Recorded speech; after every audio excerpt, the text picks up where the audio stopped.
গাজীপুরের Joydebpur rail gate থেকে জোরপুকুর পর্যন্ত রাস্তার দখল করে গড়ে উঠছে শত শত অবৈধ ব্যবসা প্রতিষ্ঠান। নিয়মিত চাঁদা দিয়ে এইসব ব্যবসা পরিচালনা করছে এক শ্রেণীর ক্ষুদ্র ব্যবসায়ী।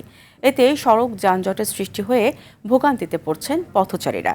ব্যাহত হচ্ছে অ্যাম্বুলেন্স, ফায়ার সার্ভিস সহ আইনশৃঙ্খলা বাহিনীর মতো জরুরি সেবাও। গাজীপুর থেকে আজহারুল হকের তথ্যচিত্রে জানাচ্ছেন সুলাইমান কবির।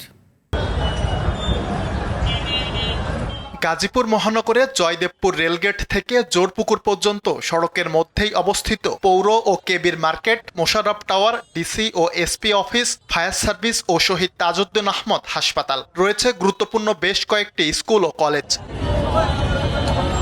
তবে গুরুত্বপূর্ণ এই সড়ক জুড়ে গড়ে উঠেছে শত শত অবৈধ ক্ষুদ্র ব্যবসা প্রতিষ্ঠান। ফলে নিয়মিত তৈরি হচ্ছে যানজট।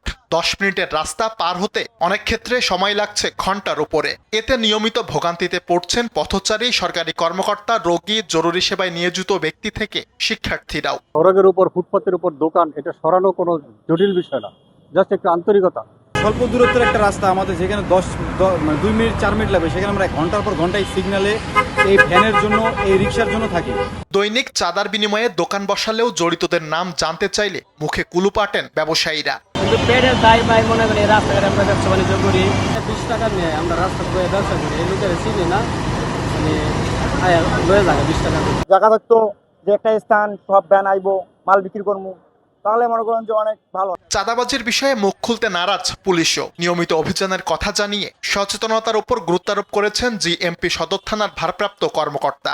আমরা এই বিষয়ে অত্যন্ত সচেতন আছি এবং আমাদের গাজীপুর মেট্রোপলিটন পুলিশের মাননীয় পুলিশ কমিশনার স্যারের নির্দেশে আমরা এবং ট্রাফিক বিভাগ আমরা কিন্তু রুটিন কাজ করি এবং নিয়মিত অভিযান করি। প্রশাসনের কঠোর হস্তক্ষেপে দ্রুতই সড়কটি অবৈধ দখলমুক্ত হবে, এমনটাই প্রত্যাশা স্থানীয়দের। সুলাইমান কবির, RTV।